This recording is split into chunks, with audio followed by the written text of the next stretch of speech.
இந்த நல்ல வேலைக்கு கர்த்தரை ஸ்தோத்திரிக்கிறேன். இந்த நல்ல நாளில் கர்த்தர் நம்மை பார்க்க செய்த கிருபைக்காய் கர்த்தருக்கு ஸ்தோத்திரிக்கிறேன்.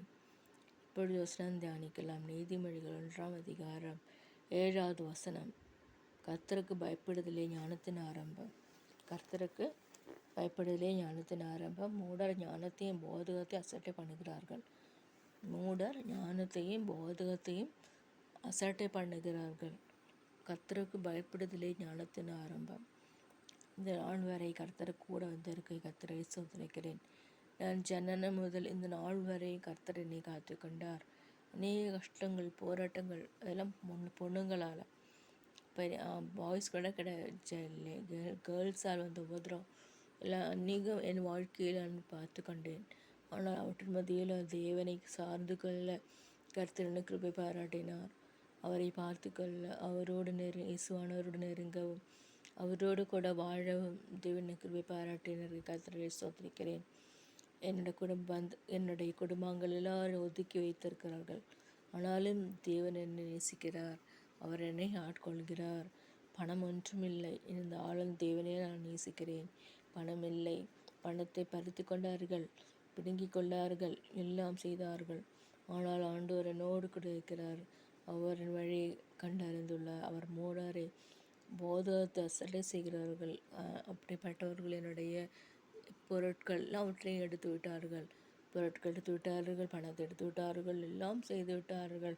ஒன்று மட்டும் என் வாழ்க்கையில் போகவில்லை, அதுதான் வேத புத்தகம். வேத புத்தகம் போகவில்லை, அது என் கை காலில் இருக்கிறது. அவற்றை நான் வாசிக்கிறேன். அதனால் தேவன் என்னை பலப்படுத்துகிறார், வாழ வழியை தருகிறார். என்னுடைய அப்பா குடும்பங்களும் அம்மா குடும்பம் 2 பேரும் வெறுத்துள்ளார்கள். என் கணவர் என்னை விட்டு போய்விட்டார். அவர் என்னை ஏமாற்றி விட்டு போய்விட்டார். ஆகவே அவ்வாறாக இருக்கும் பொழுது அவரால் வந்த துரோகம் அனைத்தும் தேவன் அறிந்துள்ளார். அவர்கள் குடும்பங்களால் வந்த உபதிரவம் தான் அதிகம். அவர்கள் குடும்பக்காரர்களால் வந்த உபதிரவத்து மத்தியில் இருந்தேன். ஆனால் ஒன்றும் அவர்கள் தெரியவில்லை. இயேசுவானவரை பற்றின ஒரு மகள் என்று அவர்களுக்கு புரியவில்லை. எல்லாம் அசட்டை செய்தார்கள், என்னை அசட்டை பண்ணினார்கள். ஆனால் தேவன் என்னை தேர்ந்தெடுத்தார். அவர் என்னை காத்து கொண்டார். அவர் என்னை ஞானத்தின் ஆரம்பம், ஞானத்தை பெற்றுக்கொள்ள கிருபை கொடுத்தார். ஞானத்தை பெற்றுக்கொள்ள தேவன் எனக்கு கிருபை பாராட்டினார். ஆண்டவர் வசனத்தை பேசுகிறேன். ஏன்? தேவன் என்னோடு இருக்கிறார். அவர் என்னை அணைத்து கொள்கிறார். அவரால் தான் நான் வாழ்கிறேன். ட்ராக்ஸ் கொடுத்தேன், பைபிள் கொடுத்தவங்களுக்கு கூட இன்னைக்கு அவர்களுக்கு ஒரு அன்பில்லை. பைபிள் கொடுத்தவள் தான் அவள் என்ற அன்பில்லை, ஆதரவில்லை, ஒரு கைண்ட்னஸ் இல்லை. தூசிக்கிறார்கள், நிந்திக்கிறார்கள், தூசிக்கிறார்கள். ஆனால் தேவன் சொல்கிறார், மகளே நான் உன்னை தெரிந்து கொண்டேன், மகளே நான் உன்னை காண்கிறேன் என்று ஆண்டவர் சொல்கிறார். எல்லா அசட்டைகளும் கர்த்தர் அறிந்துள்ளார். எவ்வளவுதான் படித்தால், எவ்வளவுதான் வேலை செய்தாலும் மற்றவர்களை ஏமாற்றிவிட்டால் அவர்களுக்கு நல்ல தண்டனை கர்த்தர் கொடுப்பாராக.